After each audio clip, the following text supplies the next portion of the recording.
皆さんようこそ、東方ゆっくりスクールへ、研究部部長のゆっくりレ夢ムです。ゆっくりマリサだぜ。今回は幻想郷の新勢力である妙蓮寺の仕組み、メンバー構成や周りへの影響などといった裏設定を解説していきますよ。妙蓮寺にはたくさんの面白い妖怪たちがいるが一体どんな裏設定があるのか気になるぜ。東方のストーリーともよく絡む組織なので楽しみにしていてくださいね。それでは早速授業開始です。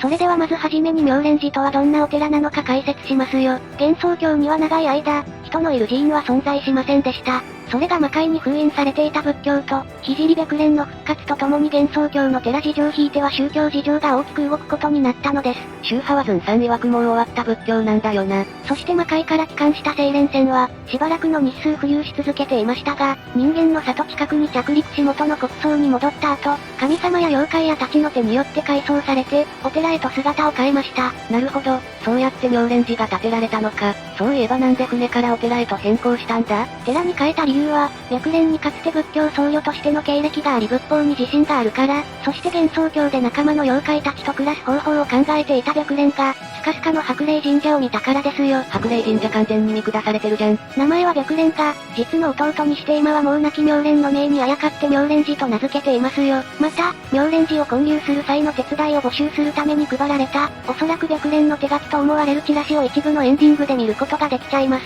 少女らしい字体に、ハートマークや白蓮自身のイラストがあしらわれていて、とても可愛らしくお茶目さを感じられる内容となっています。可愛い。と入っても彼女は実際派おばあちゃんなんですがね。若さを楽しんでるな。妙蓮寺の建設は、守谷神社の八坂かな子と森安和子がなんと一晩で完成させています。あんな立派なお寺一晩で作ったの？一応商売の敵になる妙蓮寺の建設を手伝っているところ森谷一家の懐の大きさがわかりますね。また東方の仏教を広めているのも妙蓮寺のリーダーである白蓮です。白蓮は、多くの妖怪たちを仏道の弟子としていて、寺で共に暮らしているが、いろんな妖怪たちからとても慕われているよな。そう、そんな白蓮はお酒は飲まない摂取を好まない肉を食べないなどの宗教的なルールを大切にしています。幻想郷ではお酒交流を交わすことが多いので、少し人間と打ち解けにくいようです。私たちの世界の仏教も本来はお酒がダメらしいんだぜ。しかし妙蓮寺の弟子たちは隠れてお酒を飲んでいます。修行の成果が出てないじゃん。作中では語られていないのですが、妙蓮寺の宗派は平安時代において、弘法大師が開いた宗派である真言宗またはその中の市議山真言宗であると言われています。その理由は、聖白蓮とその弟の妙蓮の元ネタとなる市議山縁起という絵巻が奈良県の市議山真言宗の長後村市寺に所蔵されていること、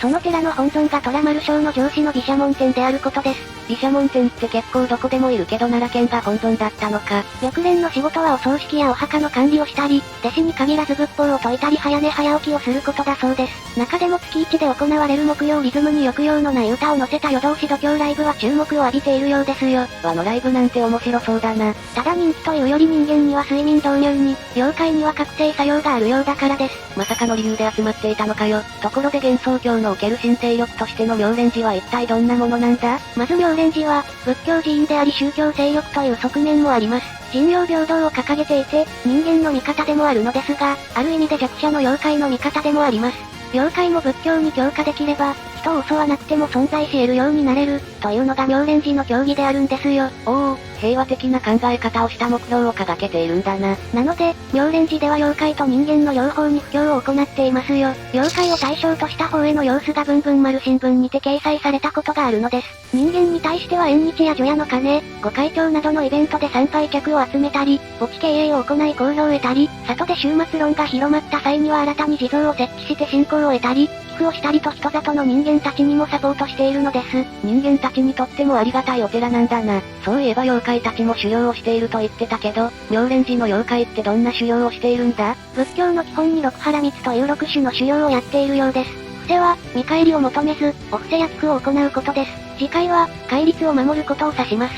在家の場合、5回や8回を守り、失家した場合は、律によって規定されている禁戒を守ることを言います。ニンニクは、どんな恥ずかしめを受けても耐え忍ぶということ。精進は、普段の努力をして誠心誠意尽くすこと。禅情は、自分を冷静に見ること。知恵は、これらの5つの腹蜜を実行し、中道を歩み、般若なみら蜜を成就させることを言います。確かにこれを守れば悟りが開きそうな感じがするぞ。妙蓮寺の修行は本格的でめちゃくちゃ妖怪たちにもいい効果がありそうだぜ。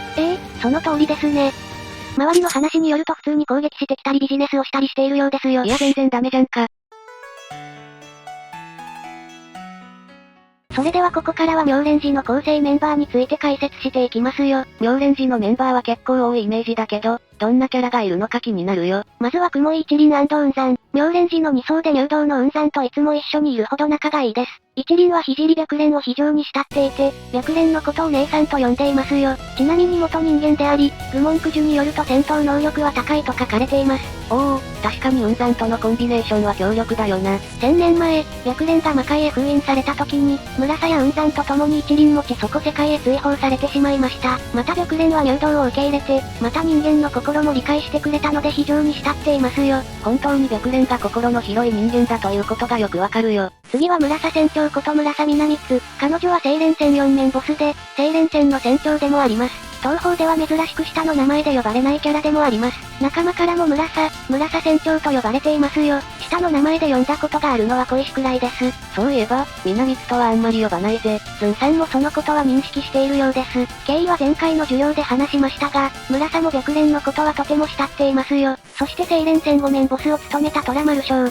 もともとは白蓮の住む山の妖怪でしたが、白蓮より推薦を受け、黙認という形ではありますが毘沙門天の代理となっています。毘沙門天は、古代ヒンドゥー教で金運と福徳の神様だったことを引き継ぎ、日本でも財福の神様として信仰されることがあります。それって、白蓮の弟子ではあるが宗教は違っているのか。非常に優秀な妖怪で、毘沙門天の代理としての業務も問題なくこなしていたため、人間からも妖怪からも信仰を一心に受けていたんですよ。また監視役にナズーリンを弟子に置いているよな。そう、代理となった際、毘沙門天は念のため監視役としてナズーリンをつけていますが、それすら必要ないほど非の打ちどころがない働きを見せているのですよ。そんな優秀ぶりから毘沙門天の代理である星が宝刀を預かっていますが、意外にもおっちょこちょいでよくなくすことが、しかし名目上妙蓮寺の中で一番偉いのは星という捉え方も可能なのです。つまり白蓮は弟子である将を祀り、信仰していることになるってことね。なんだかめちゃくちゃ複雑な関係性だな。ちなみにナズーリン自身は聖白蓮の弟子ではないんですよ。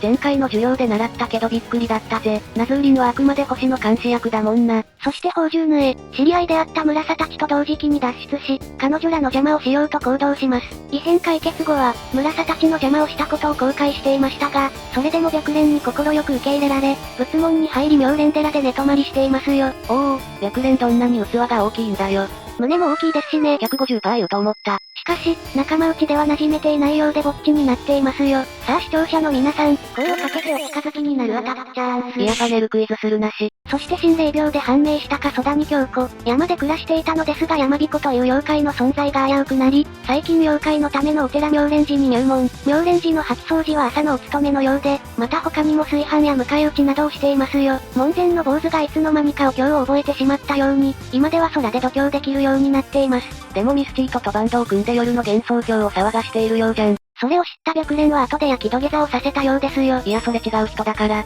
そして最近妙蓮寺では新入りがいることをご存知でしょうか？東方憑依花では、なんと疫病神の頼神ジョーンが妙蓮寺で修行することとなりました。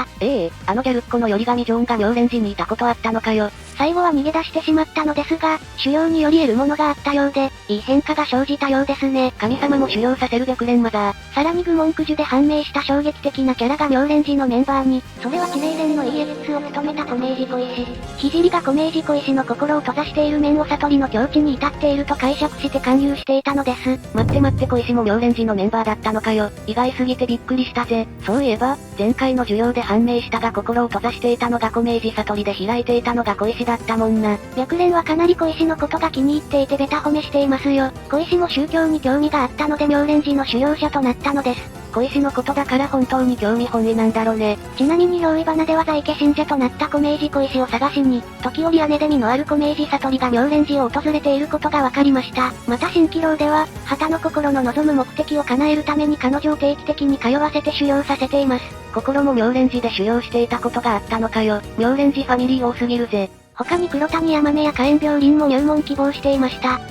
ということはこの二人も妙蓮寺のメンバーだったのか？それが動機が不純だったためにお断りされています。あの懐の広い白蓮が断るってどういう動機なのさ？山目はお寺に来る悩みを持った人間が美味しそうだから、おりんはお寺に死体がいっぱいあって死体天国だから、とのことですよ。入門の動機がヤバすぎた。そういえば、たたらこがさって妙蓮寺のメンバーじゃないの？ここは間違えられやすいところですが、正式なメンバーではないですね。妙蓮寺に入り浸ってはいますが、別に入門しているわけではなく、小笠は遊びに来ているだけです。いや近所の子供じゃん。またそこならば墓がいっぱいあって驚かしやすいという理由があるようです。可愛すぎる。ただ、八坂かな子にどんな妖怪が妙蓮寺にいるのかと割れた時は、白蓮は一番初めに紹介したのが小笠だったので、白蓮的にはメンバーと認めているのかもしれませんね。なるほど、準入門といった感じなのね。私もぜひ妙蓮寺に入門したいと思っているんですよ。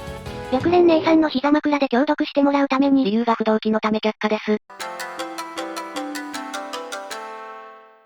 さて、それでは最後に妙蓮寺と他者との意外な関係性を見ていきましょう。東方神起楼で判明したのですが、それぞれの宗教家たちによる直接的な人気集め競争も行われるなど相互に意識し合っていることがわかります。だけど、神起楼でのケース時は宗教ブームの後にはまたいつものそれぞれの生活に戻るところを見ると、相互の共存を緩やかに受け入れ合う気質を見ることができるよな。幻想郷で一番大切な全てを受け入れるを守れていますよね。そしてまずは守谷神社との関係性なんですが、東方清廉戦ではこちや早苗が異変解決に関わっていて、エンディングでは守谷諏訪子が妙蓮寺を開くのに協力した経緯がありますよ。やはり守谷神社の二柱であるかな子と諏訪子は信仰が存在や力に直結するため、信仰そのものを得ることに主眼を置いているようだぞ。八坂かな子は虎丸将を商売敵っぽいと警戒していたようで、信仰を集める存在には敏感であることが伺えます。かな子は聖白蓮に関して長きにわたって妖怪から信仰を得ていたことは感心ね。宗教は違えどライバルね、とのことでライバル視していることがわかります。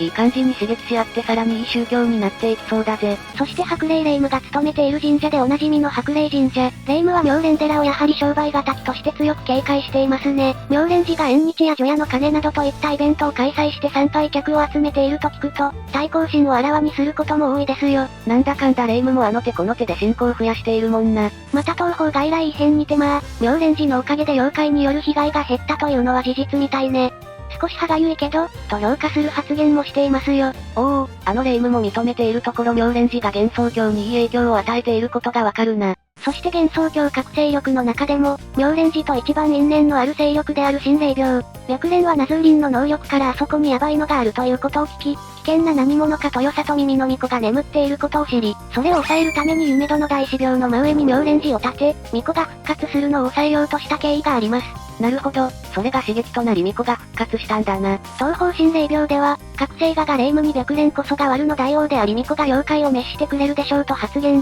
宝珠縫が巫女の復活に強い危機感を抱き白蓮に無断で、二つ岩真未像を外の世界から急遽呼び寄せてしまったことなどで、決戦前夜とも言えるひしひしとした空気となっていました。とはいえ、愚問九樹の宗教家定談まで白蓮と巫女はお互いにコンタクトを取らなかったようです。また愚問九樹によると聖画の邪気を感じ取っていて、聖画はおとなしくさせた方がいいと直接白蓮が出向こうとしていますね。聖がどんだけ邪気を負っているんだよ。その後の東方憑依花では、トップの聖と巫女、部下の一輪との太がタッグを組み妙蓮寺と神霊廟が協力して異変解決に当たるなど協力関係に発展していますよ。聖も巫女も相手を信頼していることがわかる発言をしていたり、一輪もの太も相手勢力のトップである聖を呼び巫女に敬意を払っている様子が見受けられたりと、両勢力はかなり近しい間柄となっていました。結局似た者同士なところがあるもんな。こうやって見ると妙蓮寺が幻想郷にどんな影響を与えていることや、ストーリーとの知られざるつながりが分かって面白かったぜ。東方は忘れられた神様や宗教といったことも思い出させてくれる素敵なところなので、また紹介していきますね。さて今回の授業を終わりますよ。視聴者さんの好きな妙蓮寺のメンバーがいたら教えてくれよな。それではここまでご視聴ありがとうございました。ご視聴ありがとうございました。グッドボタンとチャンネル登録よろしくお願いします。